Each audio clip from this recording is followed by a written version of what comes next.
हामीले previous पार्टमा question number 4 सम्म explain गरेको थियौँ मोडल सेट ए को। आज हामी क्वेसन नम्बर 5 हेर्दैछौँ।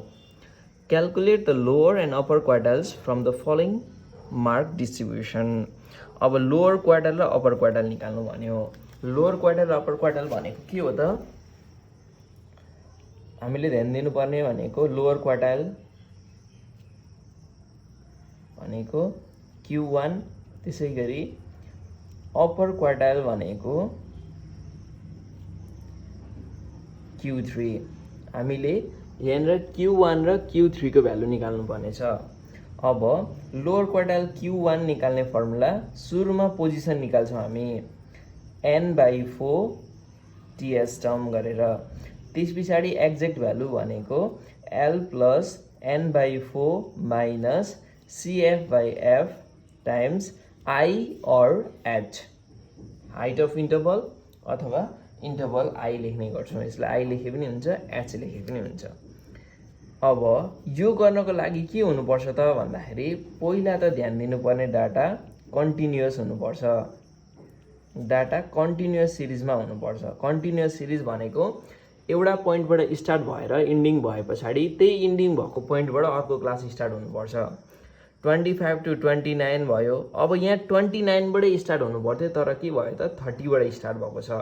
यो क्वेसन हेर्दाखेरि कन्टिन्युअस जस्तो देखिन्छ, तर अलिकति कन्टिन्युअस छैन। यसलाई एरेन्ज गर्नुपर्ने हुन्छ। सो अब Q1 को त यो फर्मुला भयो। त्यसै गरी Q3 को के हुन्छ फर्मुला? यस्तै n को अगाडि जस्ट 3 हुन्छ। 3n/4 ts टर्म गरेर एउटा निकाल्छौँ।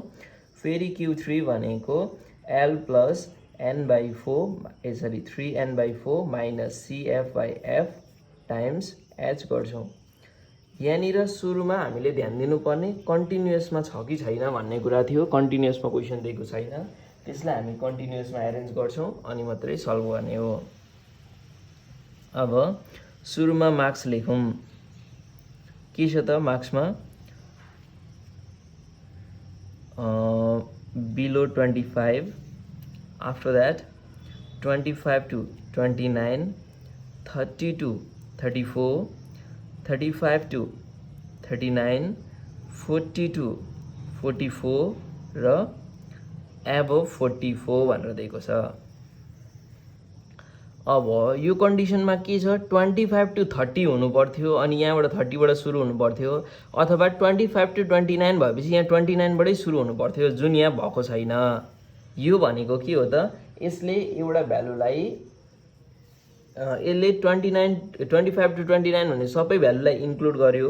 यसले पनि 30 to 34 सबै भ्यालुलाई इन्क्लुड गर्यो, तर 29 देखि 30 बिचको भ्यालुहरू चाहिँ छुट्यो। भनेपछि यहाँबाट हामी के गर्छौँ? एक्सक्लुसिभ क्लास क्रिएट गर्छौँ। एक्सक्लुसिभ क्लास क्रिएट गर्छौँ। एक्सक्लुसिभ क्लास क्रिएट गर्दाखेरि के गर्ने त भन्दाखेरि हामीले के गर्नु पर्यो? यो दुईटाको डिफरेन्स हेर्ने।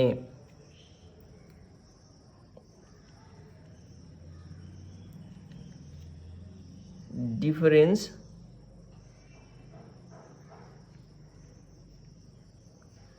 Between ending and starting point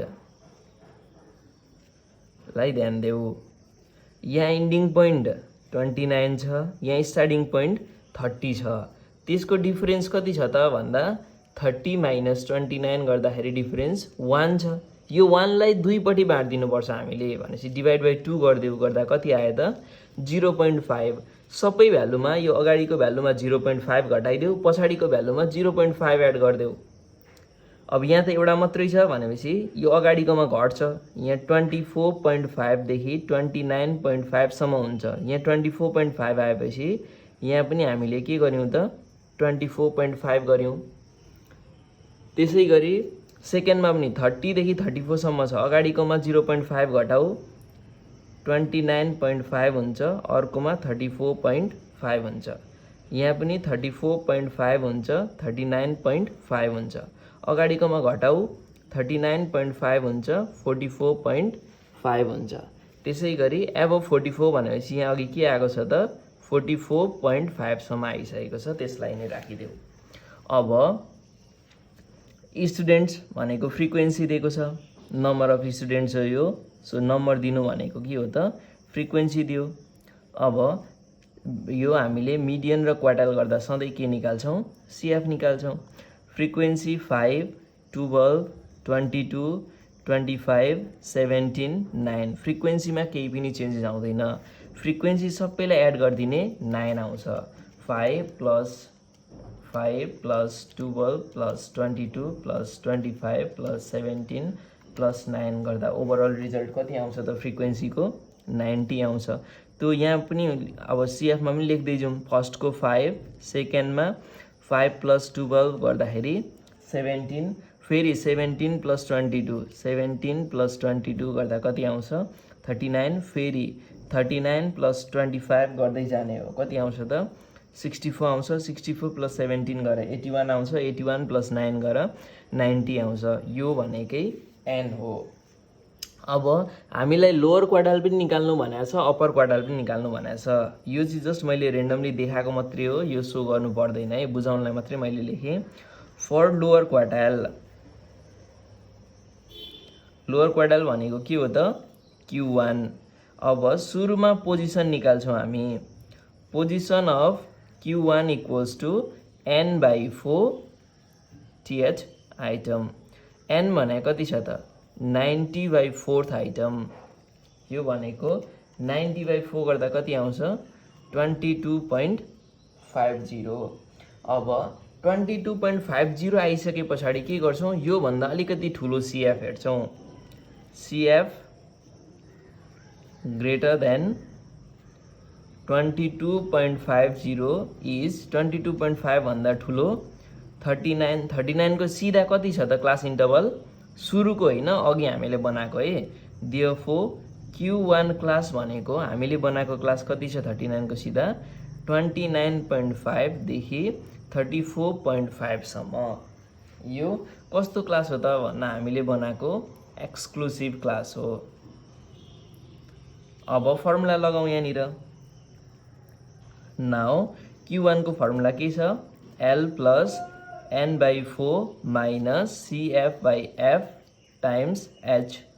L भनेको लोएस्ट भ्यालु 29.5 र 34.5 को बिचमा लोएस्ट भ्यालु भनेको कति हो त 29.5 प्लस n/4 अघि निकालेको छ हामीले। n/4 कति आएको छ 22.50।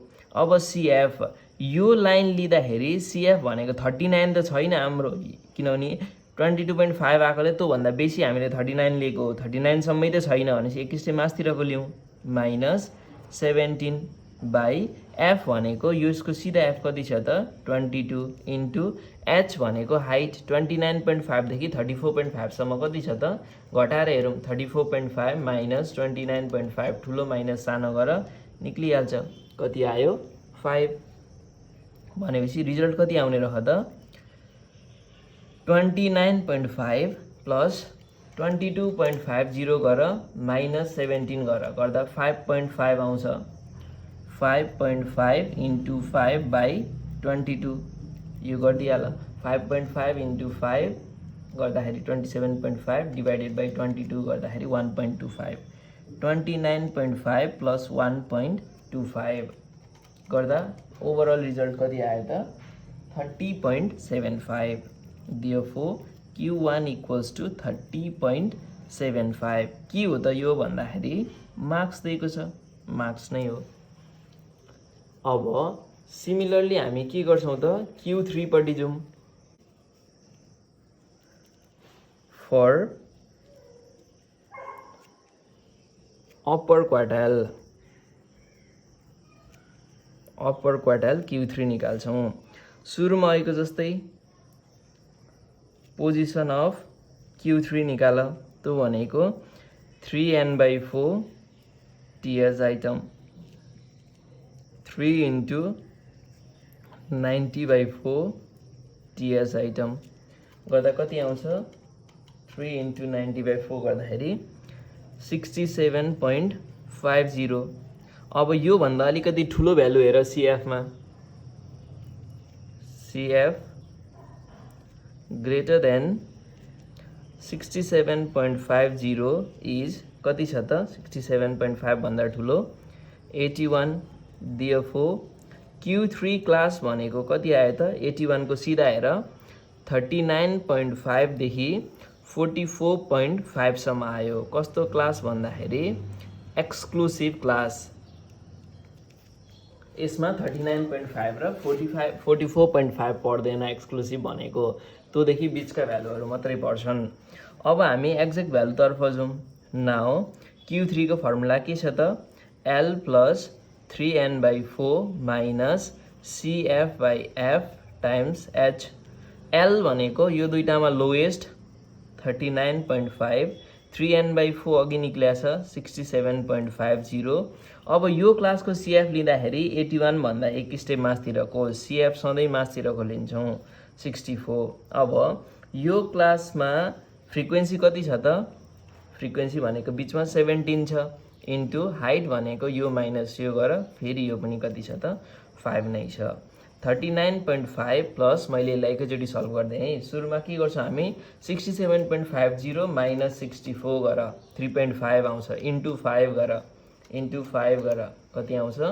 17.50 आउँछ न्युमरेटरमा त्यसलाई डिभाइडेड बाइ 17 गरिदियो गर्दा 1.03 आउँछ अब यो दुईटालाई एड गरिसक्दा रिजल्ट आइहाल्यो त 39.5 प्लस 1.03 गर्दा रिजल्ट कति आयो 40.53 therefore Q3 equals to 40.53 marks अब conclusion लेखिदियो the value of lower quartile is 30.75 marks and value of upper quartile is 40.53 okay अब हामी क्वेसन नम्बर 6 हेरौँ है त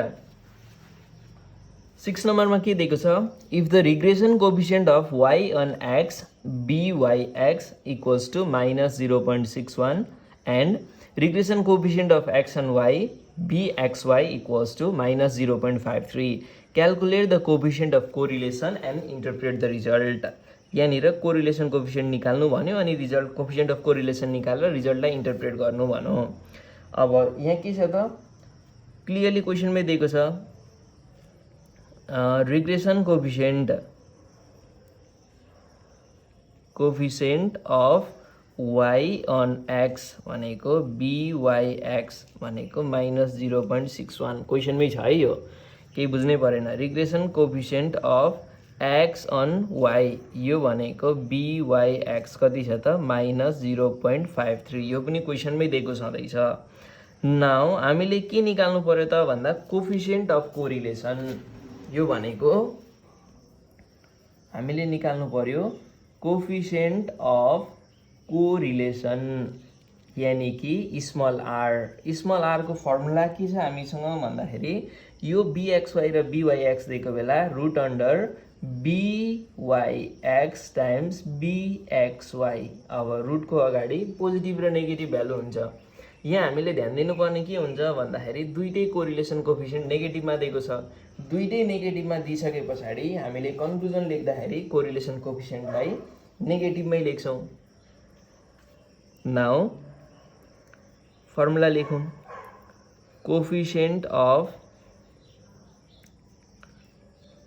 correlation r equals to plus minus root under byx times byx plus minus root under minus 0.61 times minus 0.53 0.61 times 0.53 गर्दाखेरि 0.32 आउँछ रुटबाट यसलाई बाहिर निकाल्ने हो भने कति आयो त 0.57 और फिक्स 4 सम्म गर्यौं भने हामीले यसलाई प्लस माइनस 0.5686 आउँछ फिक्स 2 गरे पनि हुन्छ हुन चाहिँ 2 3 गर्दा पनि हुन्छ अब के भयो त भन्दाखेरि यहाँनिर दुईटै भ्यालु नेगेटिभ छ sorry since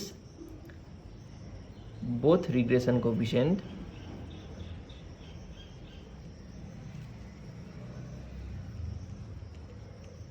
coefficient are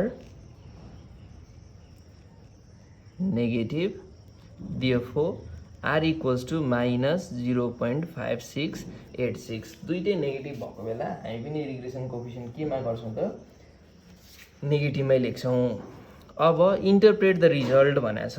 interpretation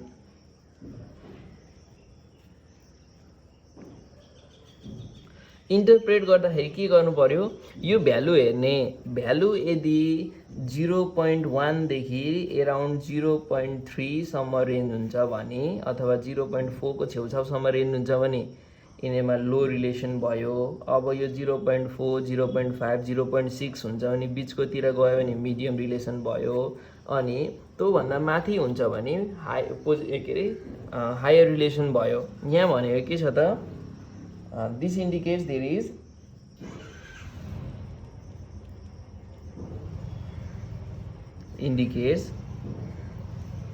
is medium। अब पोजिटिभ कि नेगेटिभ भन्दाखेरि नेगेटिभ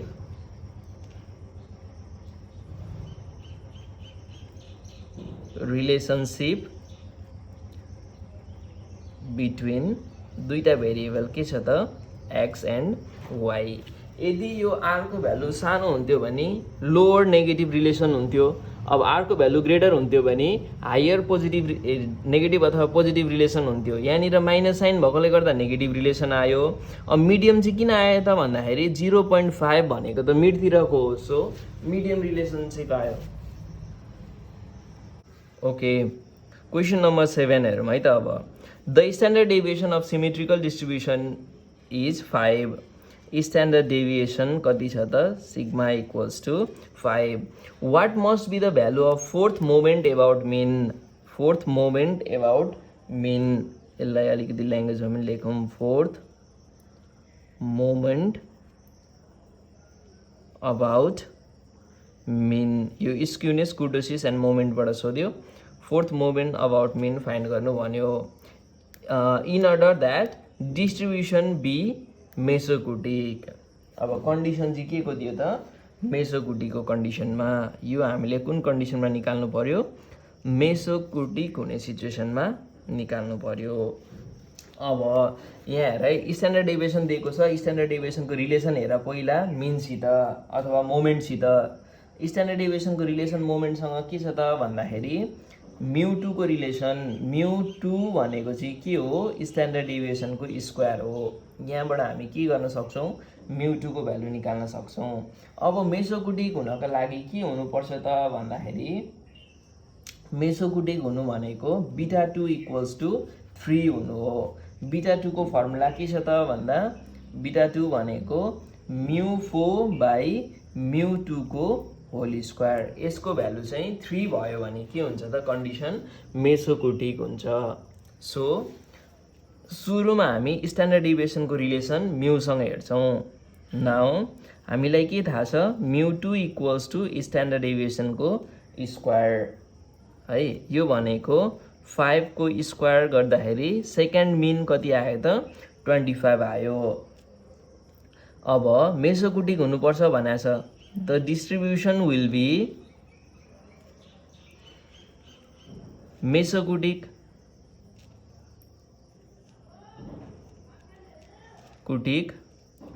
when β2 equals to 3। β2 को भ्यालु 3 भयो भने चाहिँ के हुन्छ, मेसोकुटिकको कन्डिसन आउँछ। अब β2 को फर्मुला के छ त हामीसँग भन्दाखेरि μ4/μ2 को होल स्क्वायर इक्वल्स टु 3 भनेपछि यहाँनिर μ4 एज इट इज, μ2 भनेको कति आयो, 25 को स्क्वायर इक्वल्स टु 3।